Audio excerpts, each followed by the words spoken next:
হ'ল নৱপ্ৰজন্মৰ লগত আৰু আমি গম পাইছোঁ যে আমি ৰাজনীতিবিদ কেতিয়াবা বাস্তৱ বিষয়ৰ পৰা কিমান আঁতৰত আছোঁ। নৱপ্ৰজন্মই সুধিছে যে আমাৰ উচ্চ শিক্ষা ক্ষেত্ৰত আমি এডভান্টেজ আছাম উদযাপন কৰিলোঁ, আমি নৱপ্ৰজন্মৰ বৰ্তমান শিক্ষানুষ্ঠানত যি অভাৱবোৰ আছে আমি কেনেকৈ এডভান্টেজ ল'ব পাৰিম। এতিয়ালৈকে তেওঁলোকে তাৰ স্পষ্টীকৰণ পোৱা নাই বা মহিলাসকল নাৰী নিৰ্যাতন লৈ কিমান তেওঁলোকে চিন্তিত বা আজি যিদৰে ফ্লাইঅভাৰ নিৰ্মাণৰ ক্ষেত্ৰত গছ গছনিবোৰ কৰ্তন কৰি গৈ আছে, নৱপ্ৰজন্মই যে সন্তুষ্ট নহয় এনেধৰণৰ কাম লৈ। আজি সেইটোৱে মই প্ৰমাণ পাইছোঁ যে ময়ো এজন ৰাজনৈতিক ক্ষেত্ৰৰ প্ৰতিনিধি হিচাপে আমাৰ নৱপ্ৰজন্মৰ যে মূল যে বিষয় আছে তাৰ পৰা বহুত আঁতৰত আছোঁ। মোক নিজে অধ্যয়ন কৰা উচিত, নিজে নৱপ্ৰজন্মৰ মাজত আৰু এনেধৰণৰ বাৰ্তালাপ কৰাটো উচিত আৰু নৱপ্ৰজন্মৰ লগত লৈ এটা নতুন অসমৰ পৰিকল্পনা কৰাটো উচিত।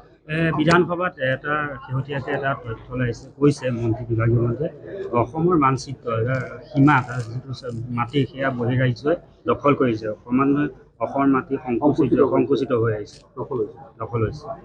চাওক, এই ক্ষেত্ৰত আমাৰ চৰকাৰে তেতিয়া তেওঁলোকে এইটো ক'ব লাগে যে তেওঁলোকে কি কৰি আছে আৰু চৰকাৰৰ ইয়াত এই ক্ষেত্ৰত বিফলতা ক'ত, গোটেইখিনি কথা ইয়াত ওলাই যাব লাগিছিল।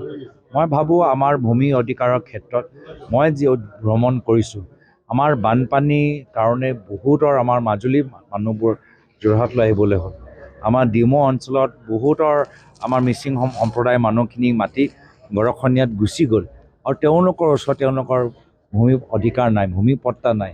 বাগানৰ শ্ৰমিকসকল ইমান বছৰ তেওঁলোকে কষ্ট কৰিলে, তেওঁলোকৰ ওচৰত ভূমি অধিকাৰ নাই।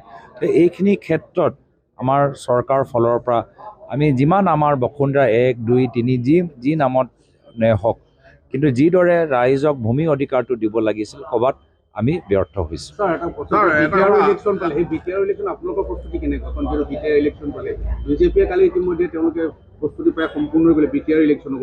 চাওক, আমি আমাৰ এই বছৰ বিভিন্ন নিৰ্বাচন আছে, তাৰ বাবে আমি প্ৰস্তুত হৈ আছোঁ। তাৰ বাবে আমি জ্ঞাত আমাৰ ৰাভা, মিচিং পঞ্চায়ত আৰু BTR নিৰ্বাচন হ'বলৈ গৈ আছে, এয়া লৈ আমি প্ৰস্তুত। ইতিমধ্যে আমাৰ দলৰ ভিতৰতো আমাৰ কামখিনি চলি আছে।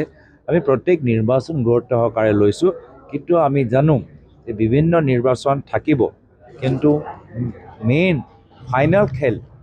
ফাইনেল খেলটো 2026 চনত হ'ব আৰু তেতিয়া খেলা হ'ব।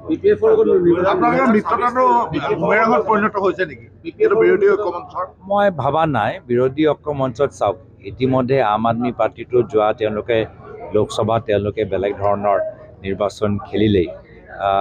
অহা বছৰ TMC বেংগলত নিৰ্বাচন হ'ব, তো TMCৰ লগতো আমাৰ কোনো সম্পৰ্ক যে থাকিব মই নাভাবোঁ।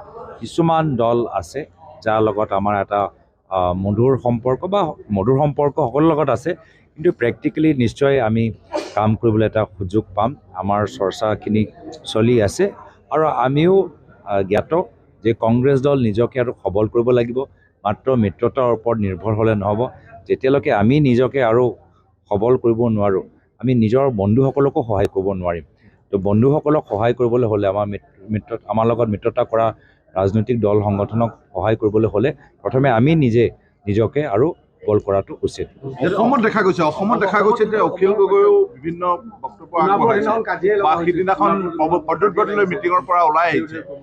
বিৰোধী ঐক্যমঞ্চৰ যিখন সভা হৈছিল তাত সেইটো ইতিমধ্যে আমি কৈছোঁ। তাৰ পিছতো আমাৰ প্ৰদেশ কংগ্ৰেছৰ সভাপতি ভূপেন বৰা ডাঙৰীয়া এই সম্পৰ্কত নিজৰ ৰায় দিছে আৰু এটা প্ৰক্ৰিয়া, এই প্ৰক্ৰিয়াটো আগুৱাই লৈ যোৱাটো আমাৰ চেষ্টাত থাকিব। হ'ব।